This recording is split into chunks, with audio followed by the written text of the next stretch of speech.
PJ, what did we just get up to? Tom Leveen, he does cool stuff, man. I was worried that we're like, oh man, another writer. Ugh, those guys with the words. Wait, you said that. I was like, I love writers. They're the coolest. But thank goodness we talked about theater and being a nerd in school, because he's a young adult writer. Theater, him videoing himself since the age of high school, like on VHS tapes. But there's also some special appearances of his daughter that comes in to talk about Minecraft. Special guests. That's what we do. So enjoy Tom Leveen. Click. Tell me about Thomas Mall and how you used to ride your bike there. So Thomas Mall was in Phoenix, Arizona, and it was a fine mall in the probably 60s and 70s for sure, and a little bit into the 80s as well. And then, like so many malls, it just died an ignoble death. It was just one long, basically like a hallway kind of thing with stores on either side, but it was the closest mall to my house, so I was able to ride my bike there. And this is back in a time, for you youngins out there, when we had not one but two different bookstores in the mall. Like there was enough interest that we could have multiple bookstores in one mall. So it was a B. Dalton and a Walden Books. And B. Dalton was okay, but it was kind of a little more grown up, had a little bit more of an adult sort of era, whereas Walden Books had a little bit more fun. That's where you could get your Judy Blume, your Dungeons and Dragons, your Stephen King, stuff like that. And I would, this is, the 80s, so parents were non-existent. They just went and did whatever they were doing and left children to fend for themselves, which was great. So we were just feral. And I would take whatever couple of bucks I had, and I would ride my Schwinn down to Thomas Mall and buy Dark Forces books, these little like dime store paperback pulp fiction-y horror novels that predates Goosebumps by a couple of decades, I think. Wow. Romance books. I get it. Romance books. What? No. Oh, okay. So that was my Thomas Mall. That's what I used to do. Wow. Where was this? Where did you grow up? This is Phoenix, Arizona, or technically Scottsdale, but yeah, basically Phoenix, Arizona. Oh man, Scottsdale. Yeah.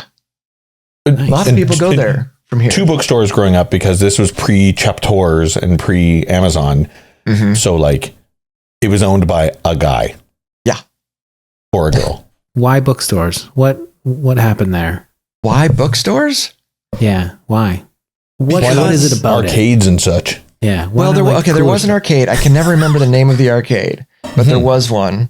There was a movie theater that had two screens, so it was that was a big deal. And the arcade was right by the movie theater. And yeah, the arcade wasn't great. I remember they had Donkey Kong and I don't know, one or two things like that, but it wasn't a really super cool arcade. There was a super cool arcade called Video Roundup on the other side of town. And man, that is where the cool kids hung out. Pool tables, all the best video games and stuff like that. And that place was open until probably well into the late 90s, early 2000s. When I think of pool table arcades, I always think of like, you got to put your cigarettes up in your sleeve type situation, right? Just the cool guys were there smoking cigarettes and playing pool. Yeah. One moment. You have one question. What is it? Oh. Yes. Yes.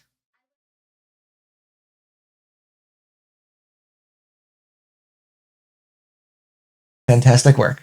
Thank you. Sorry about that. Not at all. I want to know more about that. We're invested. What happened? Yeah. Oh, it was a Minecraft near miss, but everything's okay. Everything's all right. Okay. Nice. Bookstores were, I am the youngest of 7. Okay. Yikes. And the other 6, the next youngest is like 10 years older than me. So I didn't really grow up with them. And by the time I'm hitting like 8, 9, 10, they were all out of the house anyway. So it was just me and my parents, and then this big house and a neighborhood filled primarily with retirees. As I recall, there was like one other kid in the neighborhood. So I was just on my own, and reading came very naturally. Like, what else are you going to do? There was no Xbox or internet or whatever. So reading was just kind of what we did, or what I did anyway, reading and writing. And so bookstores became a very natural place to go. Yeah. And they smelled great. Like, there's nothing better than a bookstore. You're either attracted to the smell of a bookstore, like that smoky smell of an arcade, though. Oh, both. Definitely. Nice. The arcade came later, but yeah. Yeah. Would you encourage your kids to be in which location now? I mean, I prefer the bookstore, but we've been to some arcade-like things at various times. There's a place in Osoyos called Rattlesnake Canyon, I think. Like a little like a theme park kind of thing, and they've got like a whole arcade area in there, and that's where we evacuated to during the last wildfire season. We ended up in Osoyos for a few days. And the hotel was right next to this place. And so we spent every day there with the kids just to have something to do. And so we totally supported that. Like, yeah, get on the little motorcycle guy, have fun, do whatever. Nice. Absolutely. They came out game junkies.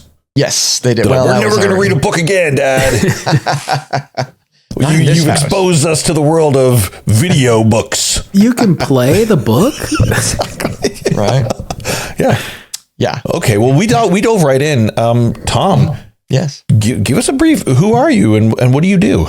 Sure. Thank you. Well, thanks for having me. First of all, it's always good to see you guys here and also at the cons, which is where I really like to see you having fun out there and doing all the live stuff. You guys do awesome. So that's what is the next con? What's the next one coming up? Is it Kelowna or is it Pentacon? Kelowna is the next one. Kelowna in June. We just did Fan Expo this weekend and now Kelowna Comic-Con's in June. Super. Okay, cool. Thank you. So hi, my name's Tom Leveen, and I'm an author primarily of novels. I originally have 9 novels out with imprints of Penguin Random House, Simon & Schuster, and a couple of other New York publishers. I've written for the comic book Spawn, and I've been writing fiction lately for the BattleTech tabletop role-playing game, which has been really cool. My first novel with BattleTech is going to come out, I think, in May, which is super cool.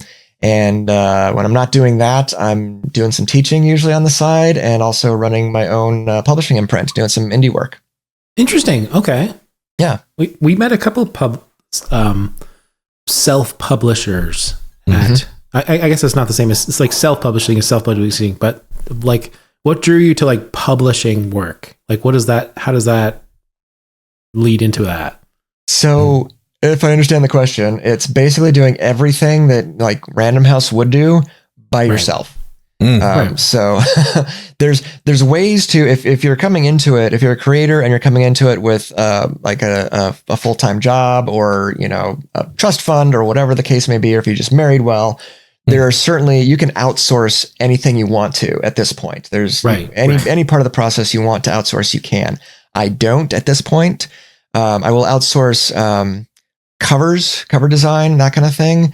But otherwise, and then some editing, but otherwise I'm doing all the writing. I'm doing all of the interior formatting, which is a whole other art form that readers probably don't understand until they see something wrong. And then it's very jarring when they realize, and they maybe can't even put a finger on it.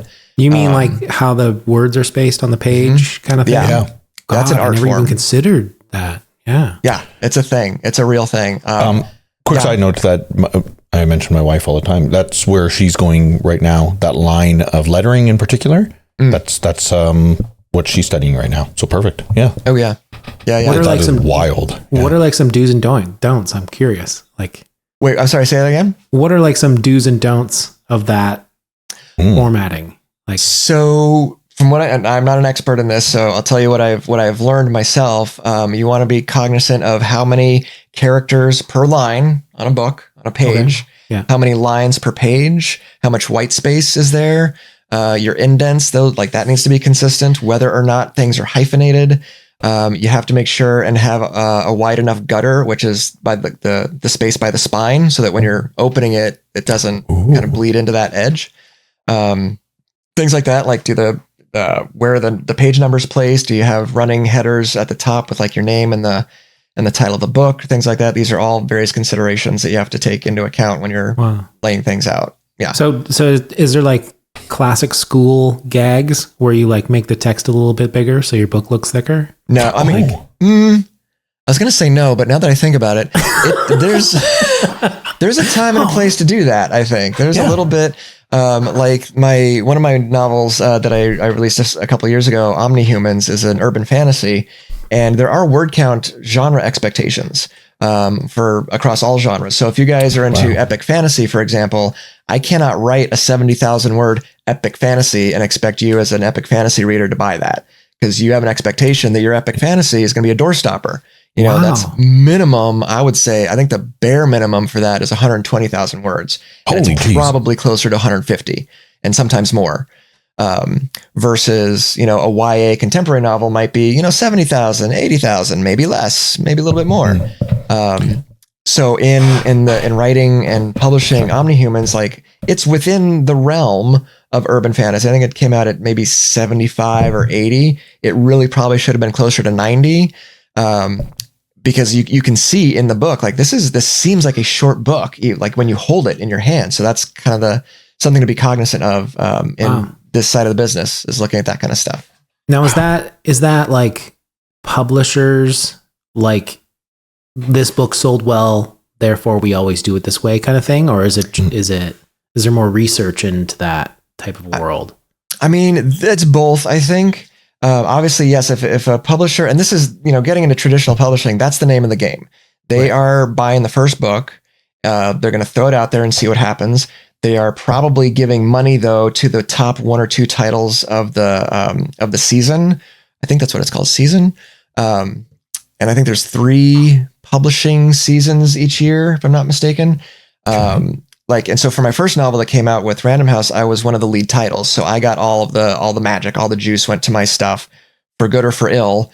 You know, I had end caps made and stuff like that. You know, everybody else, they're still in the catalog and they're still pushing it, but they're really not pushing it as hard. But if book number 10 on, you know, the book on page 10 of the catalog suddenly catches fire because Oprah read it or whatever, be rest assured the publisher will divert all of their resources into that book and doing what they can with that. And then asking the author, when is book 2 ready? So like my first novel took, I mean, I didn't do it every year, every day, but it ultimately ended up being 19 years between my first draft and the time it was published. Wow. Again, not every day, not every month even, but altogether 19 years versus, okay, when they publish that, when's the next one? You have a year, go. Right. That's right. It's a very different We've talked scenario. about that with other creators, especially as musicians, is you got your whole life to write your first one and a year to write your second. So yes, exactly. That tracks big time. Yeah. So it's a little bit of both, I think, if I understand the question. It just depends. No, we've had a few authors on here before, and it's just interesting to me. Like there's so many like similar things to publishing your own music and stuff like that. There's so much similar things, but like I love and PJ loves like finding like the details of this stuff interesting, like just the little things that everybody takes for granted, and they're just like, what on earth? Of course, like you hear about it and you're like, of course we need to consider that, and there's specific rules to publishing and all that stuff, and it's cool. I just hadn't considered until getting into the world of the intricacies, the small intricacies of jobs that are available within, you know, especially being an author or like comic books, lettering in particular. But when it comes to like editing, there's so many people on part of the team. Oh, so do you have a good team of people that you're working with, you know, publisher wise? Like, so in the trad world, yes, you're looking at, I would say, for your run of the mill kind of novel or debut novel, there's probably 1, 2, 3, 4, like no less than 7 to 10 people who have their hands on it altogether. From the acquiring editor to the marketing team, to the layout people, to the artist, the design, interior and exterior, all the different proofing and editors on that line. There's probably, I'm going to guess 7 to 10 people just to put out the one book. And they're all working on multiple projects, of course, at the same time, and doing 60, 70, 80-hour weeks to do it. For an indie author or creator, it's not that much different, except you're probably a one-man show, a one-person show. Again, you can outsource stuff and should is the other piece of that. I can get away with formatting my interior books now because I've been learning how to do it, but it was a long process. Sure. It's not necessarily a cheap process because you got to have the right software. Like, there is software that exists that will do it for free or for very cheap, but you don't have the fine tuning control over it that you might have with like an Adobe product, for example, which is what I use. So would I like, the goal would be to have 7 or 10 people on the team. Yes. Do I have 7 or 10? No, I outsource my cover design and my editing, because you have to have somebody who knows what they're doing that, either content or line editing, that kind of thing. But the author has to pay for that kind of stuff, you know? Sure. Yeah. It all comes out of the bottom line. Sorry, 1 second. Oh, no apologies. Yes, this has We're to be invested in Minecraft. Okay. That's so great. Oh my gosh. It's her first night and she already has a shield. That's amazing. Oh, we're so excited for her. Tell her we're excited. They're excited, Sarah. You bet. You've met Sarah. She's been on the show before. Nice. Doing drawings. Yes. She's done some drawings. So Nick Eames was on, and he said that you should never have the same person do your title as they do their the cover. Is he lying? Oh, Nick Eames is a liar. Like design he said the graphic design element. Yeah, like the person who does the title of the book on the cover should be the same person as who does the cover art of the thing. I am going to agree with that. Yeah, you can. And it's done all the time, certainly. But if you have the resources to do those separately, I think there's probably a lot of wisdom in that. And I've had it done that way before, where I've gotten just like I just need the cover art. And the other thing about that I would add is that getting an artist isn't the same as getting a cover artist or a cover designer, because those two things are not necessarily synonymous. And you might have, a really cool artist that you want to work with, and it's like, great. And they'll give you their final piece and it looks really cool, but it's a square or it's a rectangle or something. And like, okay, but now I can't fit it in an 8x7 or, whatever dimensions you're talking about on my cover, much less add the title and the author name like you're talking about, Danny. So having people who understand the differences between that is really important. And so I would agree with that assessment on the title too. Having somebody who will separately design a title for you would be cool. Probably a little pricey, depending on who you know. But if you're going to make those millions on the back end, just spend them now. Oh, for sure. Yeah, I'm so flush right now. You might as well. Why wouldn't you? Can I take you back? To classic young Tom. Yes. Where you maybe did everything, right? Did. Where was a bit of a divide where you felt like you needed to do all things, but then the moment we had this question at Fan Expo, coincidentally, where did it feel like it clicked where this is what you wanted to do? That element, there's kind of two to a certain degree. I think when you asked that question, the first was, we may have talked about this at one of the cons, I don't recall, was in second grade. We had an assignment to write a short story. So meaning, one sheet of paper kind of thing, very short. So I did it, turned it in, and I had the mean teacher. There's always one teacher at school nobody wants, and I had her. You're stronger because of it. Yeah, I am, because she calls me up to her desk and she says, Tommy, I want you to rewrite this and make it longer. And then tomorrow morning, you're going to read it to the first graders. And I'm like, I'm being punished. What have I done? I had no idea what I'd done wrong. Turns out that was not the case. So I did what she said because she terrified me. Rewrote it, made it longer. She reread it. She's like, great, take it next door. So I go next door. And of course, everyone loves public speaking. So I'm standing there like, oh my God, and then I look up and see, 30 first graders just like, they could not wait to see what was going to happen next. And in that moment, I was like, got it. Like, this is what I want to do for the rest of my life. I'm like 7 years old, 8 years old, whatever. Like, this is what I want to do. I want to tell stories and I want to be up in front of people. And that's what I did. Never and go to outer space. Doing.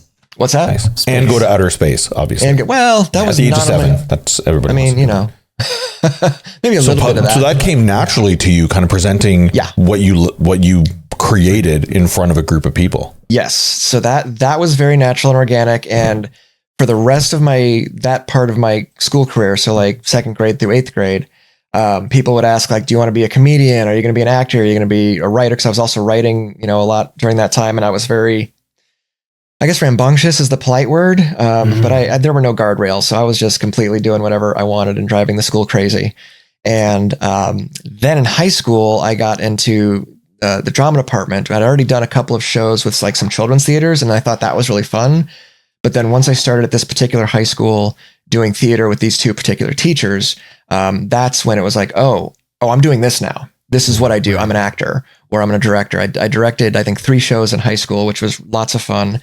And then 3 years after I graduated, ended up sort of almost accidentally starting my own theater company in Scottsdale. And so I did that for 13 years. 22 years of theater altogether, 13 years in running my own company, which was really cool. But I was writing during all of that. I just wasn't doing anything with it. I was just having a good time with it, not really caring much. And it wasn't until we closed the first theater company that I was like, I want to do something with this. and see where this goes. And so there was a kind of a very clear dividing line between my theater work and then my writing fiction, or publishing fiction, I should say. So that's what comes to mind when you ask that. Did you, at such a young age, did you want to do everything, or did you not trust that anybody else could do it as good as yourself? I mean that respectfully. Yeah. No, I've, it's funny because that's honestly something I'm struggling with right now at this stage of my career.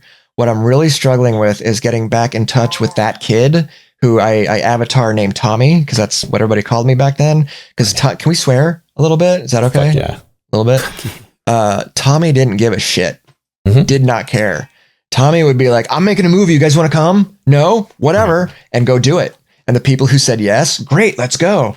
And I have made movies that way. I have made theater that way. I've written books that way. Like I've had this weird thing about me that I can attract the right people who are like, yeah, let's do a show. Yeah, let's do this thing. Let's just build some stuff and see what happens.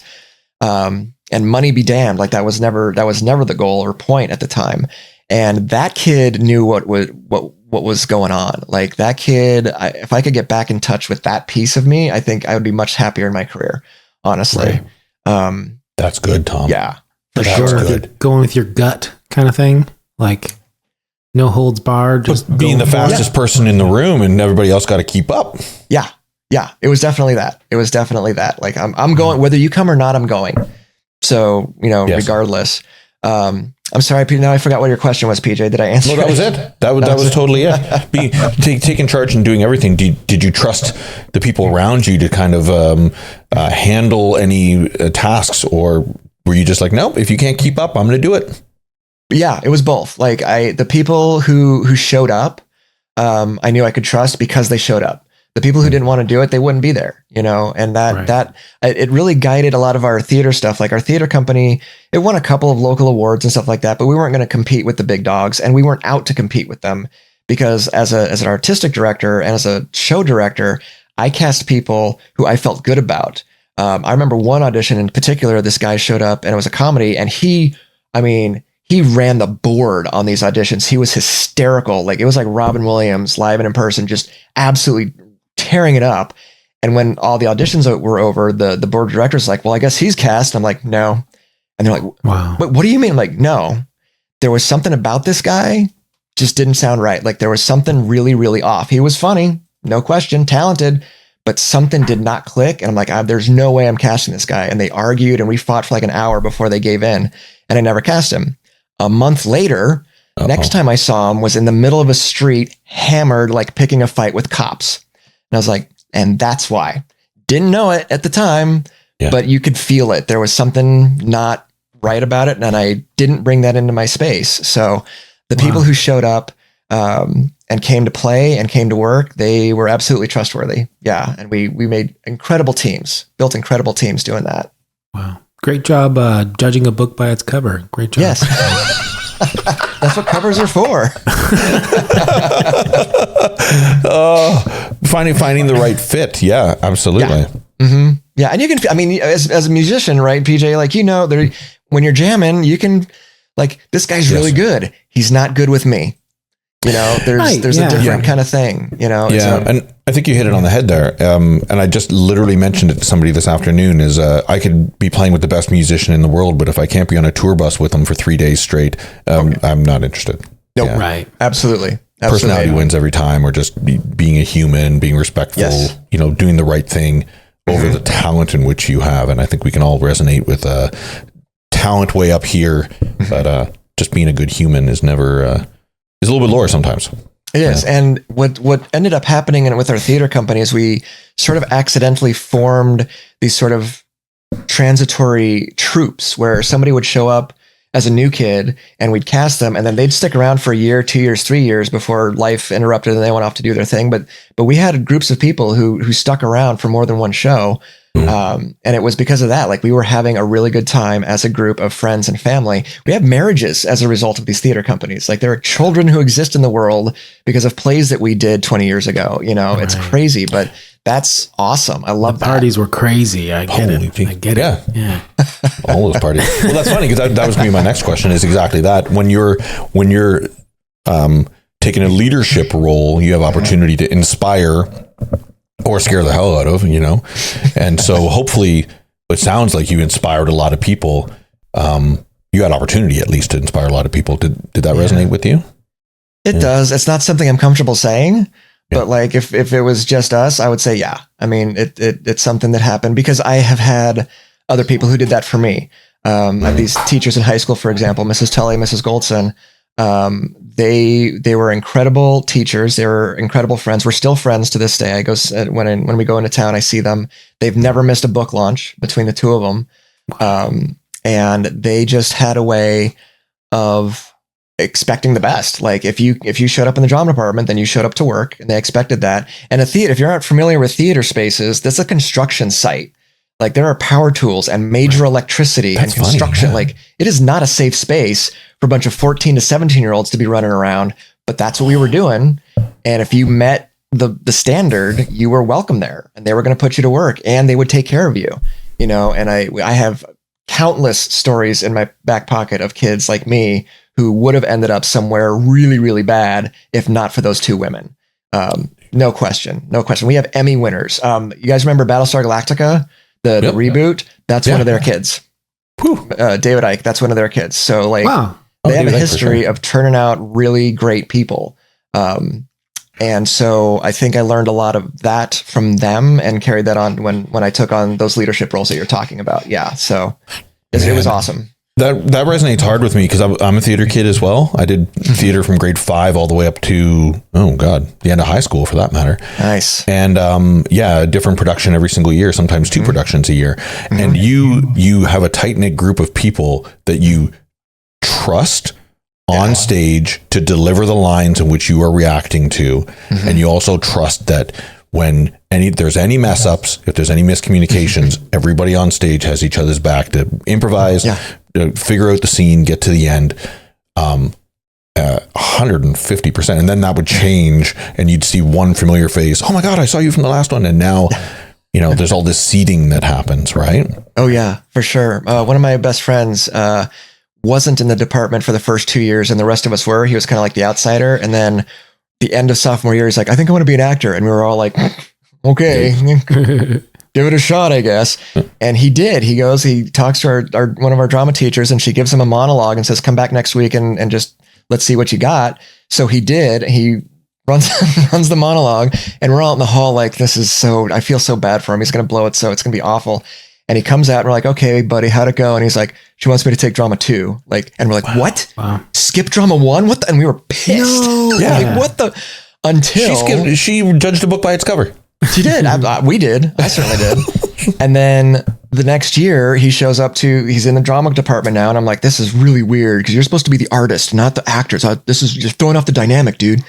And then we did our first audition together, and it was like just clockwork. Like as soon as we got on stage together, we had all these years of just friendship together, and we were in sync immediately. And I was like, this is going to kick ass. Yeah, and awesome. We did our first, we were together in his first show that year. And it was like, okay, awesome. And then the two of us did theater from that day to this practically, so it was great.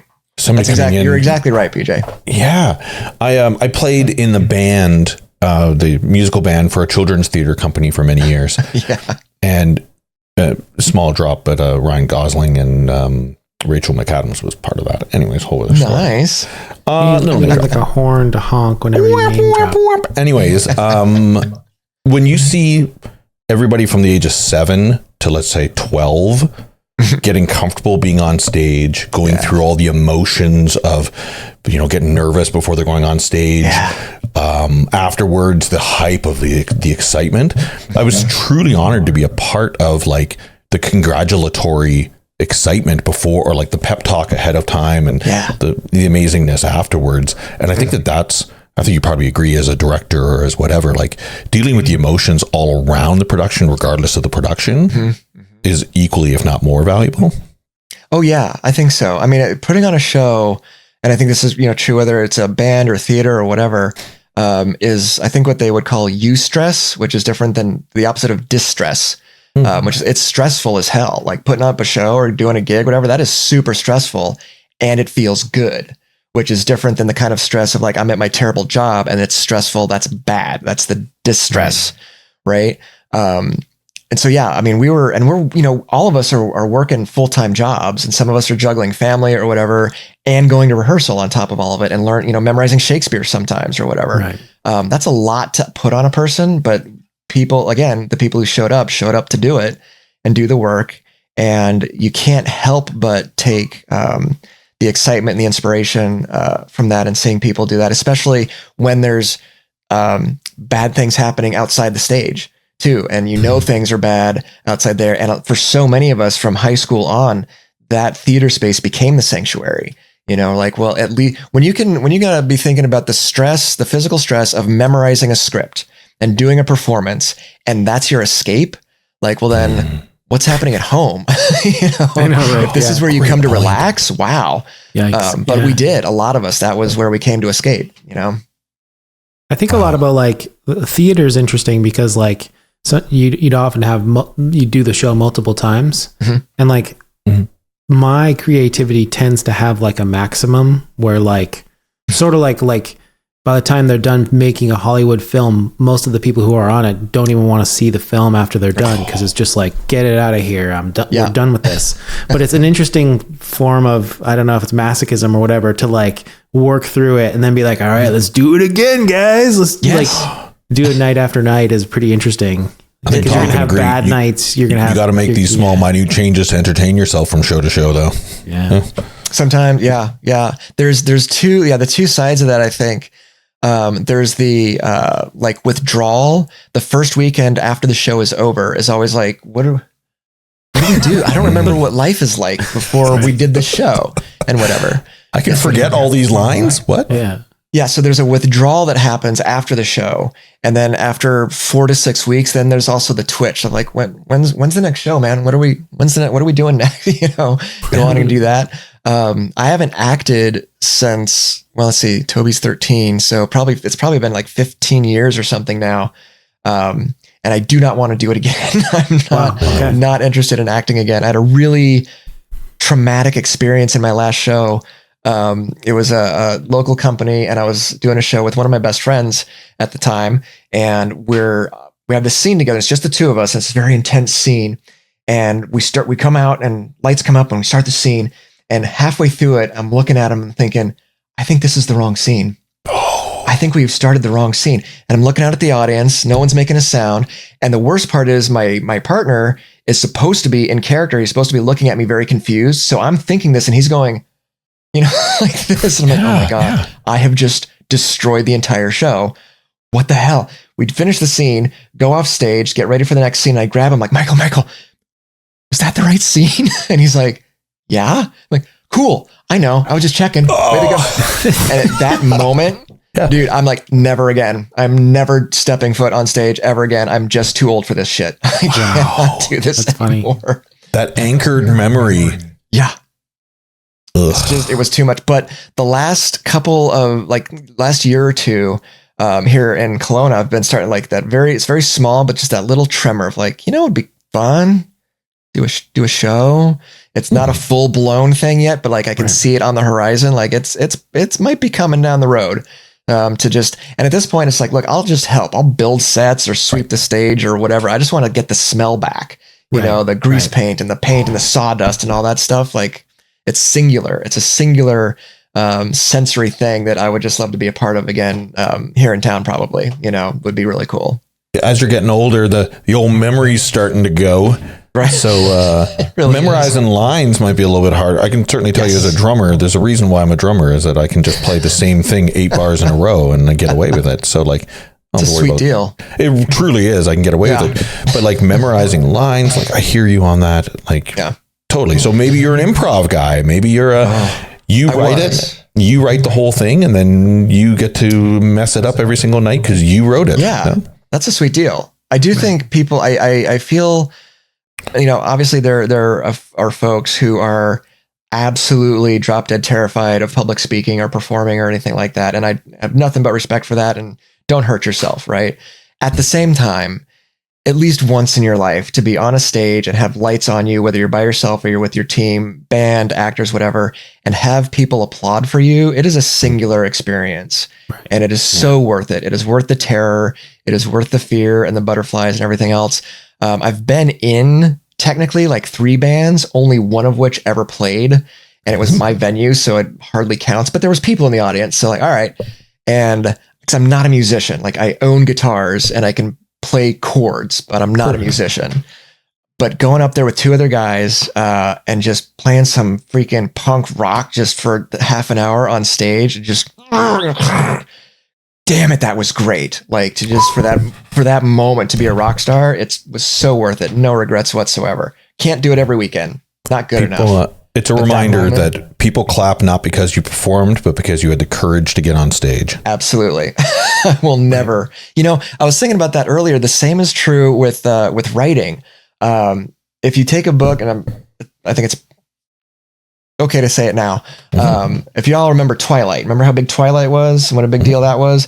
I haven't read it, but I've read enough of it to know that I don't like it. They made a movie. You don't need to read it. Right. I don't need to, but I did. I read a couple, but there was a whole story behind it, but I was reading through it a little bit and I didn't like it. I don't think it's very good. I don't think it was ever going to be very good. And you know what? I don't care if it was any good or not, because I know for a fact there was hundreds, if not thousands of people whose lives were saved because they had that book and that story was there for them when they needed it. And so I have nothing bad to say about Twilight or any other book or movie or song or group, whatever, because somebody out there needed it.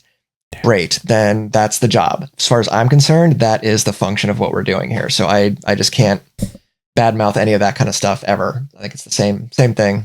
Yeah, Tom, that's good, man. That's good. Yeah, it's true. We all have them. We all have that thing that when we are in the darkness, we turn to, right?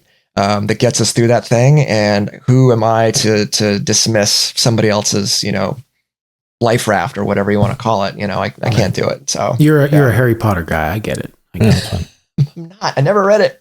You never read Harry Potter? Oh, never read it. Come on. I feel like I'm not going to tell you how it ends. Thank you. Something to do with Snape and Dumbledore, something or other. Yeah. But they made movies out of that. They did, which is handy. I think they made a Spawn movie too.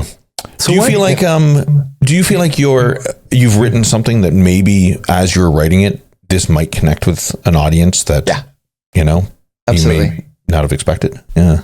That and because there's a lot of creators I would love to ask that question to as well. Like, did you know what you were doing when X happened? Did you have any idea that it was going to become what it became? And usually the answer is no, I think, typically from what I've seen. And for me, I think the answer is no, but I have hope, or I can kind of see where maybe somebody is going to resonate that, because it has to resonate with me first is the thing. And so if it's going to resonate with me, then there's statistically somebody else out there who will also feel it. So like my first novel, Party, was multiple perspective. It was 11 chapters, and every chapter was told from a different kid's point of view. Santa Barbara High School. And so there you kind of had your choice. You had your pick. There's a lot of different characters to kind of choose from. But and I don't think I've ever topped this, honestly. The first line of the book, first couple lines are, I'm the girl nobody knows until she commits suicide. Then suddenly everyone had a class with her. You know the one I mean. And that line, I was like, fuck, that's good. You're like, who wrote that? Yeah. Wow. Damn, I don't know if I can top that. I don't know if I have topped that. And Tom, even you saying it now, that's pretty powerful, man. Yeah, cool. Yeah. That, I've seen that like back, and this is 15 years ago now. Like Facebook was just barely going public kind of thing, like people having access to it. But I was seeing it around a little bit, and people were referencing that. And having gotten the immense privilege of being able to go into school visits and things like that and talk to students about the book or about the characters, or whatever, and which characters resonated with them and why. There's no price tag for that. There's nothing to compete with that feeling. So to the question, I would say yes, you kind of know, or at least hope. Because if I write something, I put it out like, this isn't really working for me. Because I've had writing assignments where I've had to do that, where I'm like working on somebody else's thing, for example. It's like, it's a job and you kind of do the job and move on to the next thing versus something that you're more personally invested in. And you get that little, whoa, that pre-show butterfly jitters, like this might be something, you know? So it does happen. Yeah. Oh, and you hope to God an editor isn't like, oh, you know what? We could go softer on this or whatever. And you're like, nope. Mm-hmm. Oh, wow. And it does happen. That does happen from time to time. Typically, I mean, we talk about trust. In my professional side of things with the trad publishers, they know what they're doing.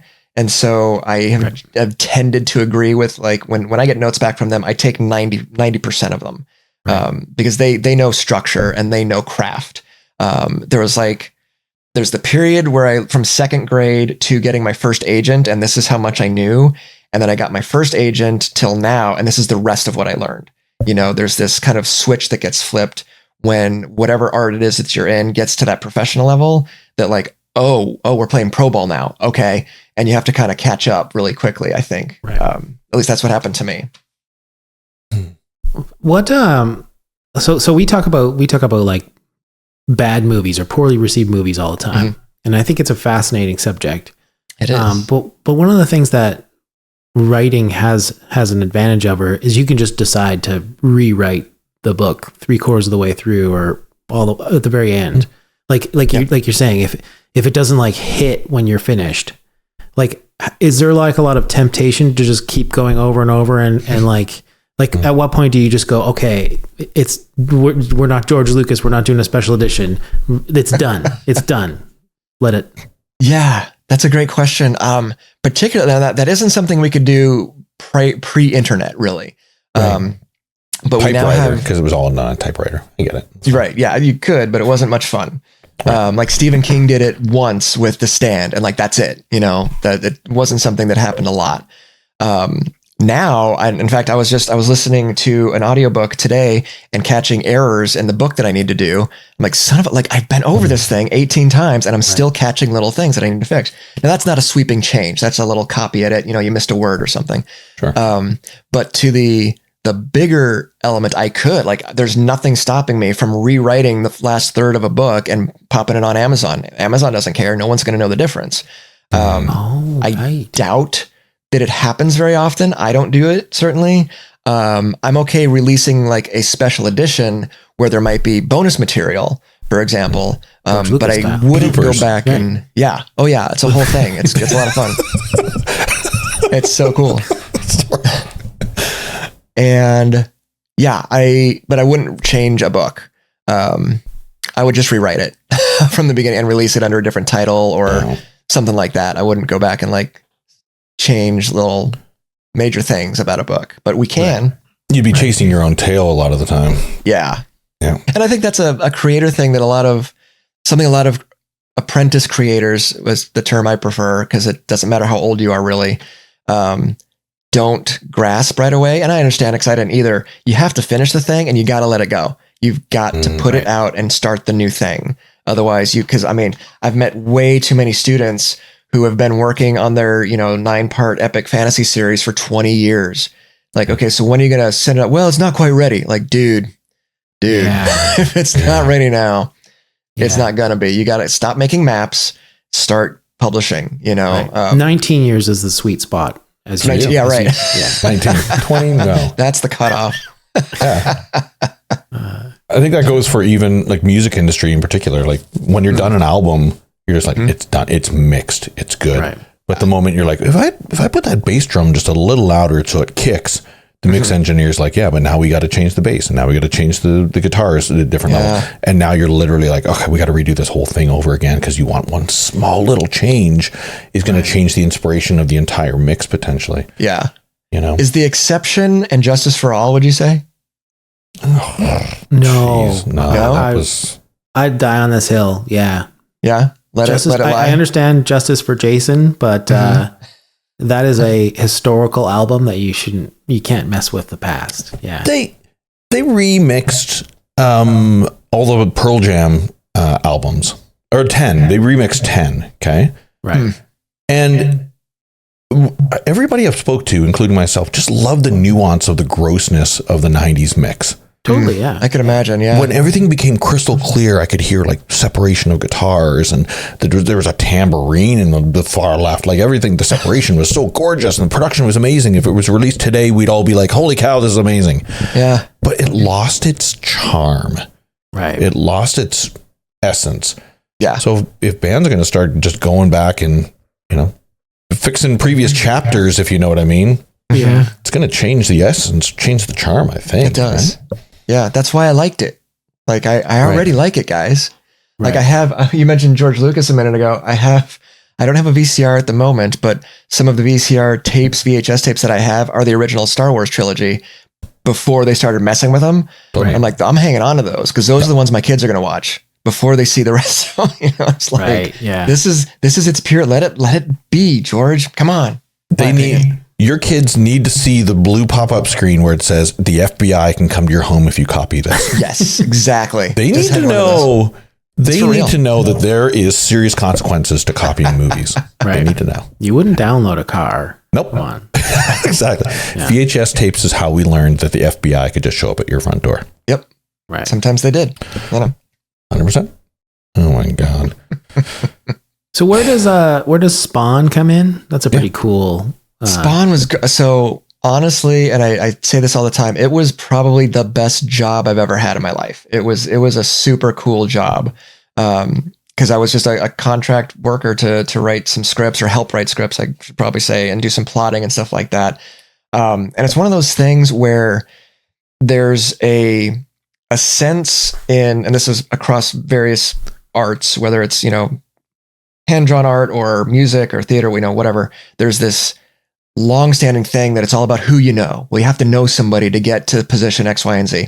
Right. My experience has been no, but once you're there, you do start to meet people, and those connections do start to lead to things.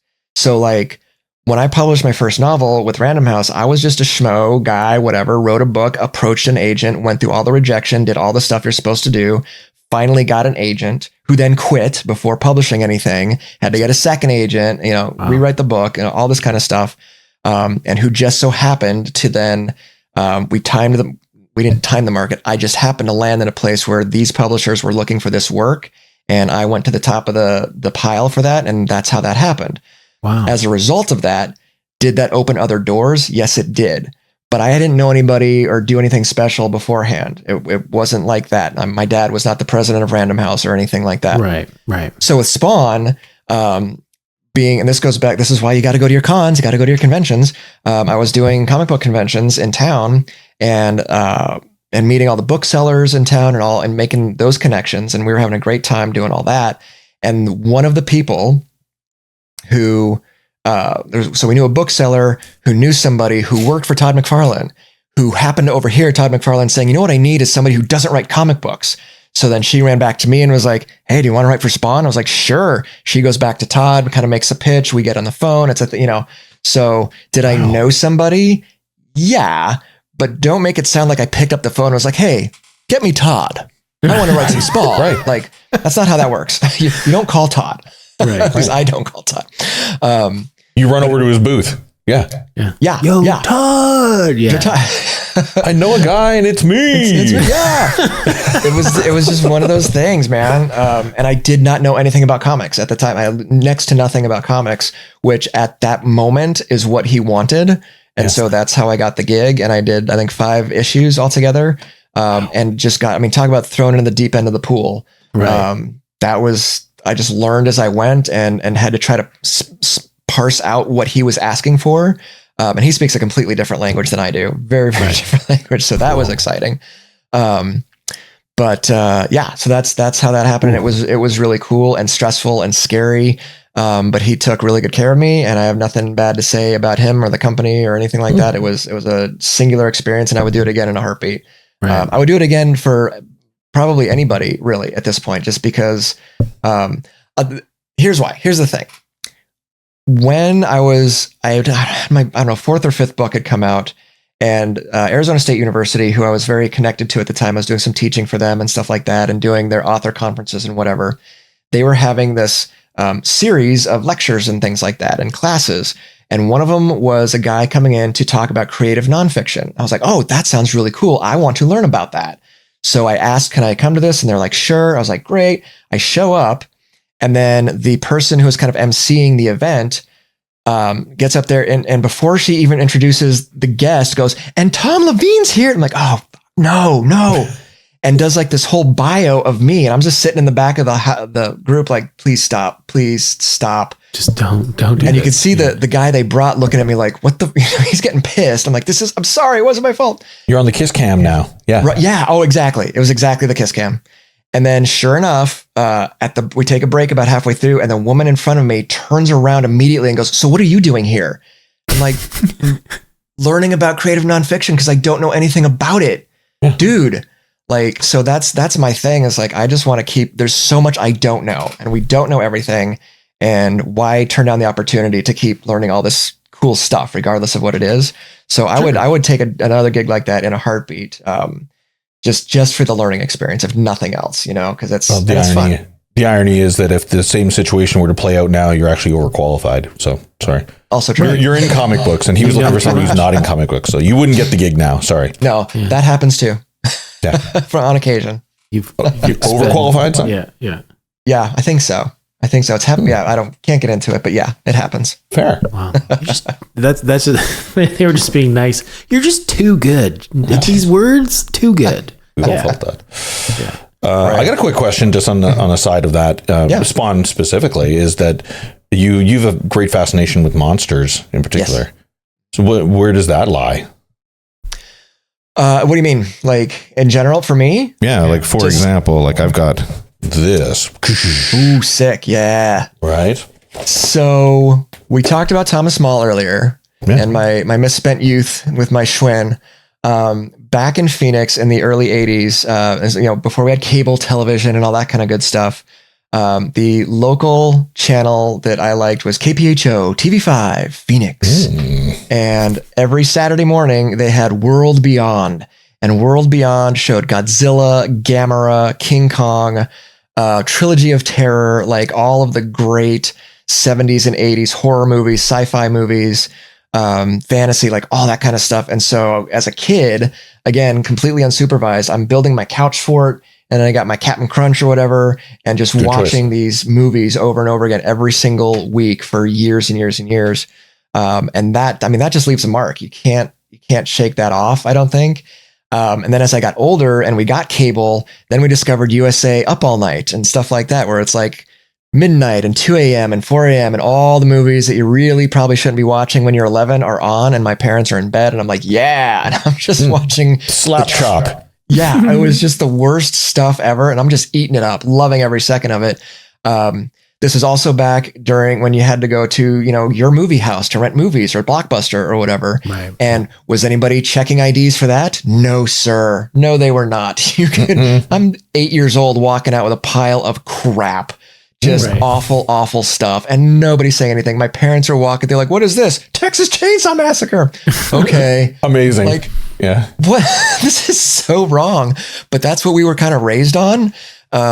So I think it was very natural that I started in my writing. That's what I grew up writing was horror stories. The first stuff that I wrote.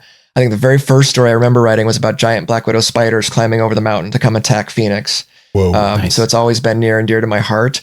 And lately, I've also noticed I've gotten away from, I have trouble with supernatural stuff because in movies anyway, probably less so in literature, but in movies, the rules are never consistent. It feels like they just kind of make up what the ghost can and can't do, whatever suits the plot. And I'm like, why? Okay. So in Poltergeist, why is the ghost doing this? Well, if it can do this, why didn't it do it 10 minutes ago? Or if it can always do that, why not start there? And I just get stuck in my head. Whereas a monster, spoilers. There's no rules on it because it's not real. No science is actually. Well, I know. It's not factual. They can't go back and go, you're wrong. You can't fact check a ghost movie. No, you cannot fact check it. That's true. But I would like some internal logic. And I feel like that gets lost in a lot of supernatural type movies. So I have trouble. My mind doesn't quite fit there the way it used to. And again, that's why I want to get some of that back. I miss that element of wonder and awe and fear. When it comes to that kind of stuff, I'd love to get some of that back, honestly. So in the meantime, monsters have rules and they will play by those rules. So it's a little bit easier for me to kind of wrap my head around it. Awesome. Huh. You can fact check a monster. You can fact check a monster, even if it's total BS. Like I will follow the science as far as I can until it interrupts the story. And then it's like, okay, now we're going to go into some fiction. Like in Sick, some of that stuff is it's based on real illnesses. I think it's, what is it?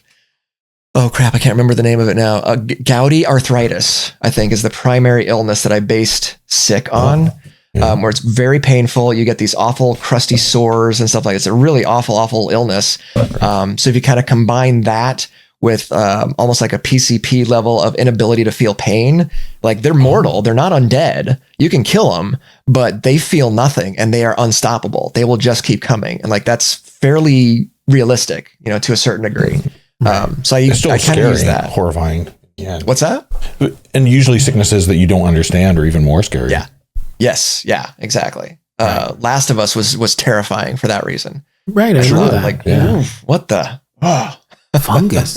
Yeah. I never thought of fungus. Yeah. Wow. It's a real fungus though. That's a real thing. That's exactly what it is. It's based on that. Oh yeah. Totally real. And that's really scary. Yeah. Are you distracted by this cat? I am big time. Yeah. Like, hey, what's going on? I'm looking at Moomba. So I'm fascinated by how did you pick your niche? Because I think people talk about that all the time in music and in making anything. They're like, pick your niche, your one sentence pitch. How did you pick your niche? And do you even believe in that stuff? So there's a couple things to go through there. The first is that I haven't, and that has probably hurt me. I like a lot of different things. I will say, in terms of niche, broadly speaking, I'm going to generally default to writing about young people, like high school age. That's something I'm comfortable with. I had a super awesome high school experience. I have it all on tape.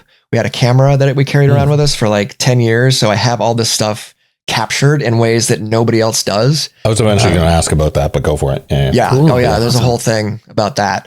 So I feel very connected to that. So that's going to be my default, whether it's, zombies or prom or Godzilla, like whatever it is, there's probably going to be young people who are involved in solving whatever the issue is. I would also, I'm trying to figure out how to do this because it's all about branding and all that kind of stuff. And that's not what I know how to do. Yeah. I'm trying to figure out how to explain to people this sort of collection of things that makes me who I am as a writer. And so like one of the things I'm starting to try to play with is like, I write about monsters. Now, sometimes those monsters are slimy and have scales and claws and they're very real and the kids are out to kill them or to survive them or whatever. And sometimes those are completely internal and completely metaphorical, but they're still monsters. That's the stuff that I write about. Okay. Yeah. No rules. What's that? No rules. No, well, I'm just joking. I don't know. I wish there weren't, but everybody says there are. And I'm trying to figure out if that's true or not. I'm not sure because PJ, if you're playing, just like straight up Johnny Cash country music, right? Yeah. And you go to the wrong bar, like your band isn't going to do well, right? Yeah. I came to this bar because I'm expecting this type of music and you show up with that, even if it's well done and you're a professional, that's not what I came here for. So country and Western. Yeah. Right. Yeah. It's a thing. Right. So trying to weave kind of, or thread that needle rather with my genres, Danny, is the hard part. Trying to figure out how to put all that. That being said, I think Stephen King has talked about this many years ago, where people continually would ask him, why do you write this stuff? And his answer is always, why do you think I have a choice? Like, I don't know that we go out to choose the thing. It just happens. And then it's a process, hopefully a process of refining it and targeting it a little bit more, kind of narrowing it down into something. And I have a big problem doing that. That is probably my biggest weakness right now.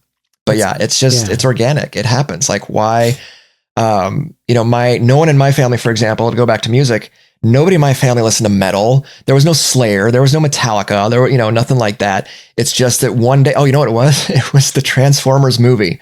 You guys remember the Transformers movie? And that Danny soundtrack? might know it. The poster is out of frame, unfortunately. Do you remember the soundtrack though? Yeah, it's like that was a rockin' like for what was it, 88 I think, or 87 that came out? 86. Was it 86? No, yeah, I think it was 86. Was it 86? Oh my god, I know it was on my birthday. Tom, don't question him. He knows this movie extremely well. Okay, I'm not going to question him, but I rode my bike to Thomas Mall by myself on my birthday to see Transformers the movie, and the music just immediately I was like, what is this? Yeah. Oh my God. Yeah. And like that led somehow inevitably to like Ozzy Osbourne, to AC/DC, to, you know, and just right on down that sort of what is now classic rock line. Nobody introduced it to me. Nobody was playing it. Nobody was making me do it. It just happened. I was like, this is awesome. Right. This is what makes me like, yeah, all right. You know, wasn't a choice though, for sure. It just finds you. Yeah. It's really interesting for like creative people to like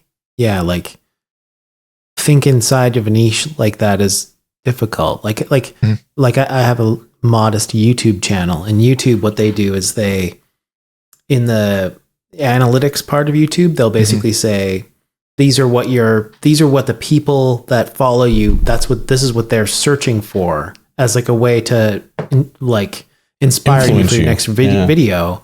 Yeah. But like, there's just something inside me that I could never, ever get excited about, like even just doing it that way. It just doesn't feel right. Yeah. So I've tried. And if you watch like these guys who, you know, these guys who talk about growing on social or whatever, that's such a big part of it. They're like, you need to perfect the niche so people know what to search for. And it's like, that's like the anti-creative statement, you know? Right. Yeah. I thought it was so easy. My wife does some YA stuff, and she was like, "Well, I'm thinking about maybe, you know, if I could write maybe for kids, like kids." And I'm like, "Yeah, just change your characters to they're 7-year-olds instead of teenagers." And she's like, "No, it's not that easy, idiot. It's really not that easy." Exactly, but of course I'm just like, "Oh, you just want to adapt to your audience? Just change what you do." Right. And she's like, "No, that's not at all how that works." Yeah. So no, you stay the course. You do your thing. Yeah. It's tough because there's so much out there to explore, right? And to play with.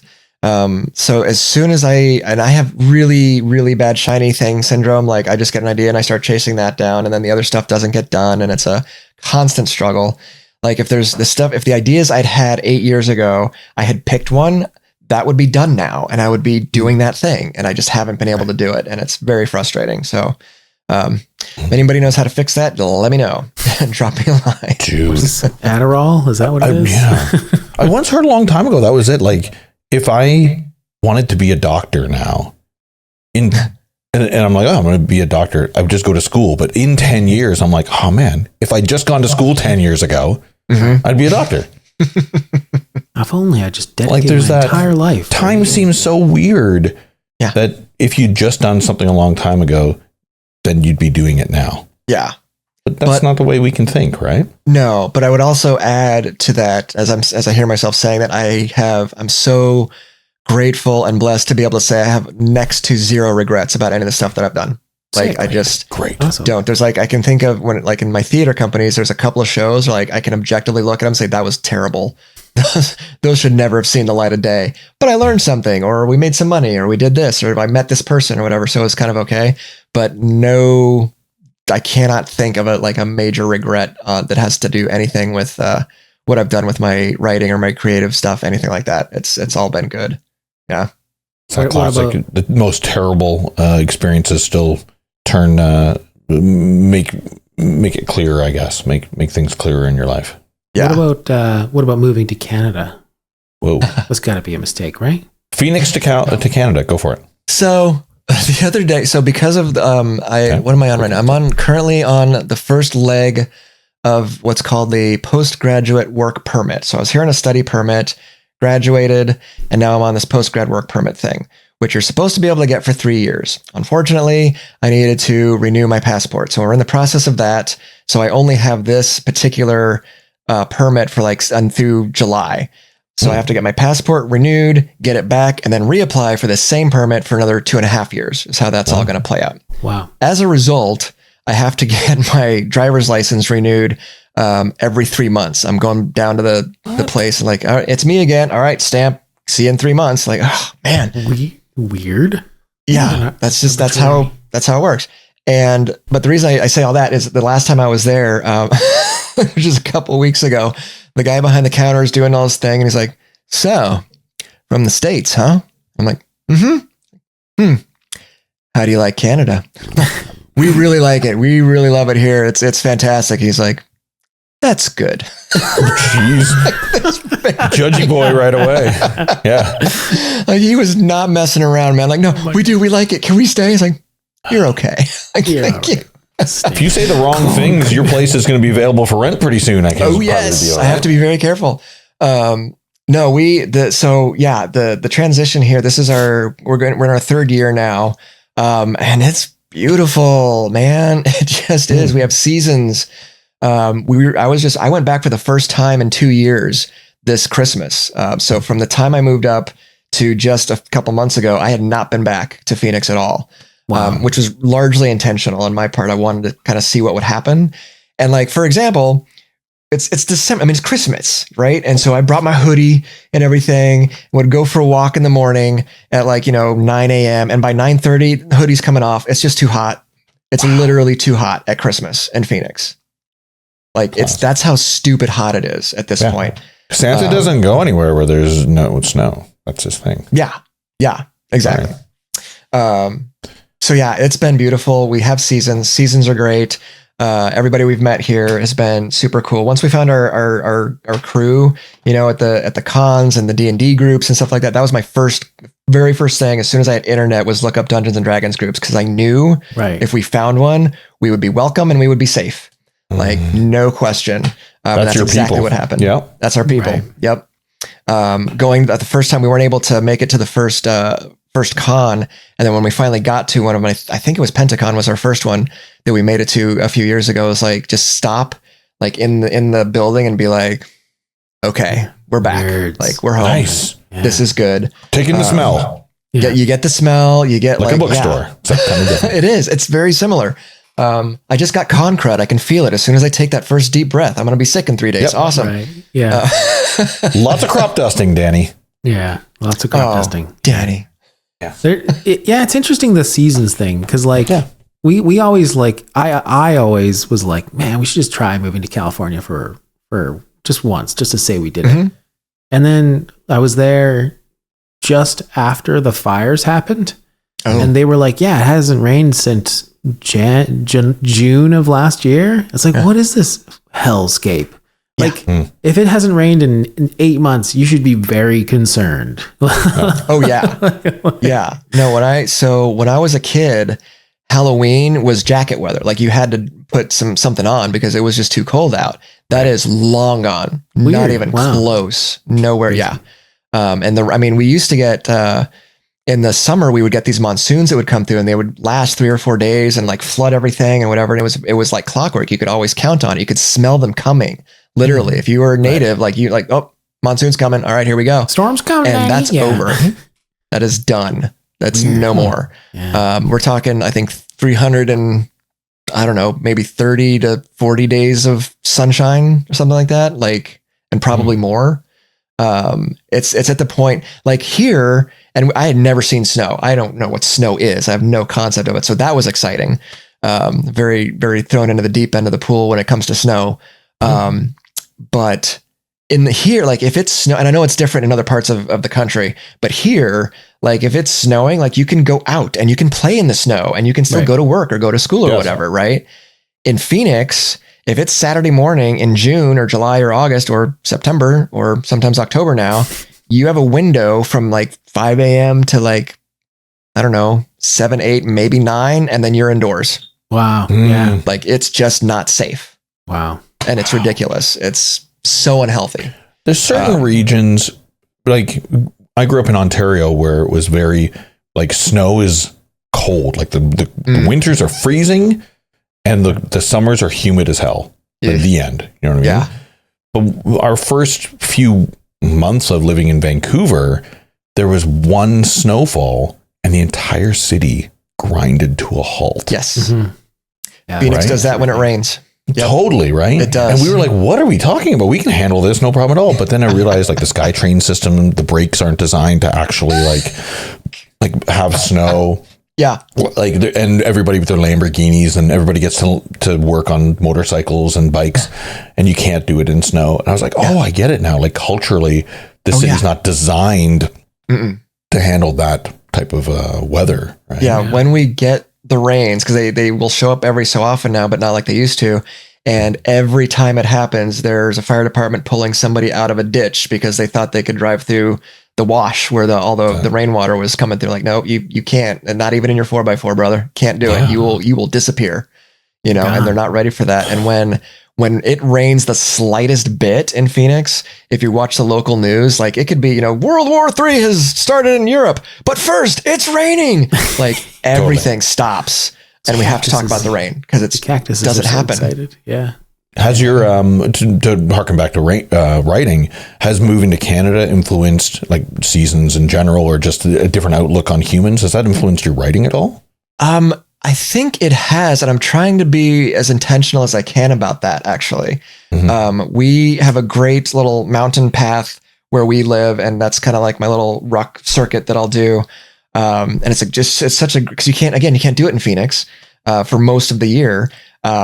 But just going out and being able to see we're kind of high up on the mountain, and we can see the valley down there and all the orchards and everything. And that's just beautiful. And the woods are beautiful. We see the deer come up and like they eat our stuff in the backyard. We don't have that in Phoenix. And so being a little bit more in tune with that kind of rhythm is new. Right. And it is, I think it's just now, I think it's taken a couple years to kind of sink in, but I think it is now starting to influence, what I'm going to be writing about. In fact, just before we got on the call, I was taking some notes for an eco horror story that I want to do that has to do with wildfires, because we went through our first wildfires was that 2 years ago now, I think? Yep. Wow. That's not something we'd ever seen before. And being out there on the balcony and like, wow, look at those fires. That's crazy. That looks like it's getting close. Yeah. That is definitely getting close now. And then getting that phone call from our property guy saying, you gotta go. Wow. Okay. Yeah. And that was, I mean, the emotions. It was a really incredible thing. There's so many different words to pick. But yeah, like we didn't really know anybody here yet at that point. We were still trying to figure that we didn't have anywhere to go. So it's like, all right, let's get the map. Like, where are we going? Let's find a hotel. And that's not being, in Phoenix, again, the only thing we have to fear in Phoenix basically is the heat. Like, we don't have tornadoes. We don't have, these powerful, so we get dust storms that can be kind of damaging, but it's not, it's not awful. But like a wildfire, like that's for real. Like you could lose everything, and people did lose everything, and coming face to face with that for the first time ever was kind of, an education, I guess, is one way to put it. Yeah. But also I think instilled in the family of like, oh, like we got to respect this stuff. And that's something that's been very different from the people I've met anyway here, is just there's a lot more respect for the world at large than where I come from. I think that's what fair. It seems like to me anyway. I hear that. Yeah. Just going back to that, and maybe this resonates with you. But Danny knows I was out of town during the wildfires here. I was in Vancouver, as a matter of fact. And when I rushed back here on a bus, that was wild. My wife, Tanya, she had, I told her to get everything together because we needed to potentially evacuate, get everything together. When I got home, she just had one suitcase with like hard drives, some computers in it, just the simple things, right? Yeah. And I was like, was there anything else? What's going on? And she was like, I looked around the place and I don't care about any of this stuff except for this. It's just junk. Right? Totally. That's so sad. If anything, it was kind of a mental reset that like, when I look around here, like, well, I'm humbled that I have a whole bunch of shit, you know what I mean? But on the other hand, it's just things, right? Yeah. There were certain priorities that in that moment when we were certainly faced with it, and I don't know if that you felt that, but in that moment, you really looked around and what was important to you if you had to leave right away. So we had a little bit more of a clearer outlook on life at that point, Yeah, I did the same thing. I grabbed, because I have a plastic bag full of hard drives. That's the first thing I grabbed, because like this is everything. So I need that. Then we had to pack whatever else and like all this kind of stuff. Cause I love this stuff. This, I got my goosebumps, my choose your own adventure back here. Like this is me. This is everything that makes me who I am. And I literally, and I no shame in admitting it, like before we got in the car, I went around and said goodbye to this stuff. Yeah. Like, and thanked them. I was like, thank you guys. I appreciate it. I hope I see you again, but I don't know. So we got to go. And we ended up carrying, like my wife and I had, custom made Lego minifigures for our cake toppers when we got married. So like, awesome. Okay, we grabbed those and like, there was like a photo album, a picture of her dad that was really meaningful, couple of books and things. And like, and that was kind of it. And said peace out to everything else. And you explained it exactly, like driving away from the house going, I don't know if we're going to see this again. Right. And you're just going to have to find a way through it. And everybody's in the car, everybody's safe, everybody's healthy. This is great. This is as good as it's going to be, you know? And it was, I think reset is a great word to use for sure. And I've never experienced that before. I had to remind her. Oh, sorry, Danny. I had to remind her, and you are crazily guilty of it.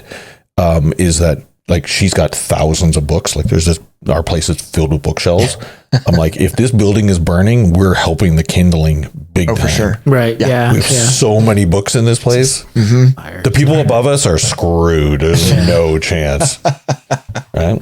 So, yikes. Yeah. You're going to say, Danny? Sorry. Yeah, I was just going to say, like, stuff is interesting because, like, we're not particularly sentimental people as far as stuff goes. And I don't know if you guys resonate this, or maybe it's just an age thing, but before my grandmother passed away, she was like, oh, you got to take this.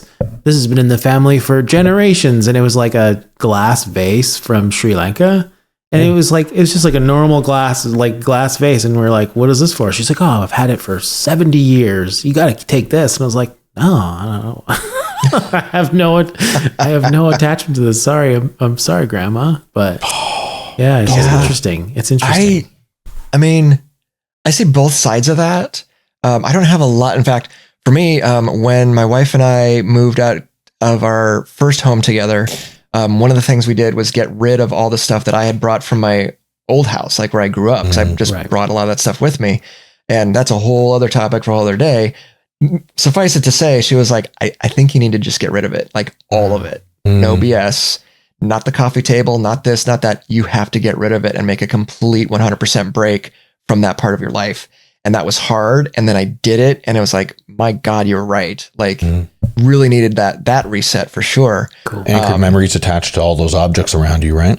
Yeah. Good and bad, you know, and it was just there. It's just always stuck there. So that was hard to do. And I've got stuff, you know, again, like going back to my videotapes and stuff like that. Like I've got stuff that goes back to high school that just means the absolute world to me. And stuff like that. So I can appreciate the vase and whatever. But having said that, I've also, in the past been in like relationships with people whose families were so, just not enamored, but like this is what we do on Thanksgiving. This is what we do on Christmas. No, this is what we do. And like, okay, but then now there's a baby. So we need to adjust. No. We always do it this way. And like, this is not fun at all, you know? And so having the freedom and flexibility to be like, life is going to change. We're going to lose people. We're going to gain people. And we need to make adjustments for how the season in life that we're at. And the families that do that do very well. And the families that can't do that really struggle. And they make those holidays, for example, really, really difficult. Right. That's fair. So I try to stay on the right between those two things. Like I want to keep my cool stuff, but like, you know, don't hold it too tightly either, you know? Which is challenging sometimes, to be fair. Previous generations have a hard time letting go of tradition for sure, but also the change is scary as hell. And I certainly feel like change is like doing a factory reset is actually kind of exciting, scary, but exciting. Yeah. The unknown is certainly exciting. But we had a year one year where we didn't do a turkey for Christmas. And we were like, oh yeah, whatever. Let's have lasagna or something like that. Totally. And we didn't realize how much it would upset Grandma. Whoa. Like, she was like, literally like, she was like, you know, that like meme with like John Travolta from Pulp Fiction being like looking around. Yeah. Like she's like, what the fuck? Where's the turkey? She was like offended by the fact that we wouldn't do this. And we're like, no, we're doing lasagna, Grandma. She's like, this is ridiculous. And she was quite a nice lady, but it was just like a step too far. Yeah. Wow. Yeah. So it's just funny. We've got a grandma like that. And we do our best. We do our absolute best to get things in order. In fact, my wife was just there for her mom's 80th birthday. So most of the family was there, and that was great. But one of the, I guess, grandkids who just started college couldn't be there because she's out of state. So grandma's like, no, you're flying in and I'm paying for it. Because I'm grandma, and that's how we do this. So, okay. We do what grandma says. That's fine. Parents are notorious for that. I guess that's the role of being a parent. Like, I need to see you, so I'm just going to pay to see you now. Quit whatever thing you're doing over there. I have a day job where I'm paying bills. No, just don't go to work that day. You're coming home. How's that sound? Yep. Maybe it's on us to create like new traditions. Be like, all right, nieces and nephews, come over. We're watching the 1986 Transformers film. Yes. Yeah. It is. Right? I think that's huge. Yeah. That's great. Oh, yeah. That's good. Making your own is a big, big piece of it. We've done a lot of that too. Like, this is, and it wasn't even necessarily traditions so much as like, this is how our family works. This is how we are going to do life together, kind of thing. And traditions, I think, tend to organically spring from that, perhaps, for us. But yeah, like we had it. So Joy and I, when we were young marrieds, we would like binge watch shows like 24 and stuff. This was back when we were young enough to sit on the floor. We can't do that anymore, but like you'd sit on the floor for like 5 hours watching 24 and eating cheesy bread. And just like, life is just great. It's not going to get any better than this. Right. But doing that kind of stuff sort of instilled us with this thing of like, listen, we never split up. Every show, every movie, every story where they say, let's split up, that's when the bad stuff happens. So that is off the table, no matter what. And like, our kids know that now. Like, if we're going, we have to evade the wildfire, then we go together. We are not going to split up and meet somewhere else. Something bad will happen. We stick together, and it's worked so far.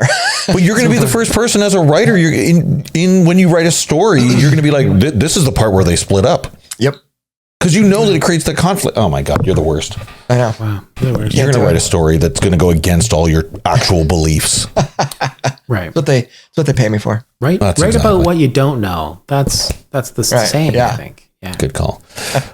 Should we wind down here? Yeah, Danny? we're kind of at time.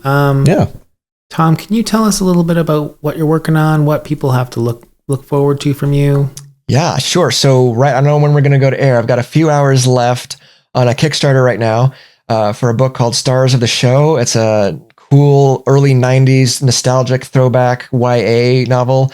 If you're into either astronomy or if you were a theater kid, that is definitely something you're going to look, because my two main characters are going to, hopefully with any luck, start a little romance between those very, very different ambitions. So that's on Kickstarter right now. And then I just released my first middle grade. So speaking of your wife, PJ, and trying to try some new things, I wrote my first middle grade horror novel called Curse of the Cosmic Horror. And early reviews are pretty good. I've gotten some feedback from some readers, and the idea was to make it more frightening than Goosebumps, but not as frightening as like Christopher Pike or Stephen King. And it sounds like I've done it. From what I'm hearing, I think I was able to pull that off. So it's like legit scary, because I did a lot of library work. I have 12 years of library experience, and a lot of those years were spent answering questions. Like, moms would come up and say, listen, my kid likes scary stuff, but I don't want him reading Stephen King. What have you got? And I'd have to fall back on my, John Belair's and, this kind of stuff. So I was like, I need to write something for that mom, so that's going to be super scary, but not too gory or violent, but still really creepy. So yeah, Curse of the Cosmic Horror is available now. It's on Amazon, and I think it's probably through most other ebook retailers at the moment. So those are the two most current things that I've got going. Sick. Awesome. Do the kids split up in that story? No, but they get picked off. Done. One by one. Nice.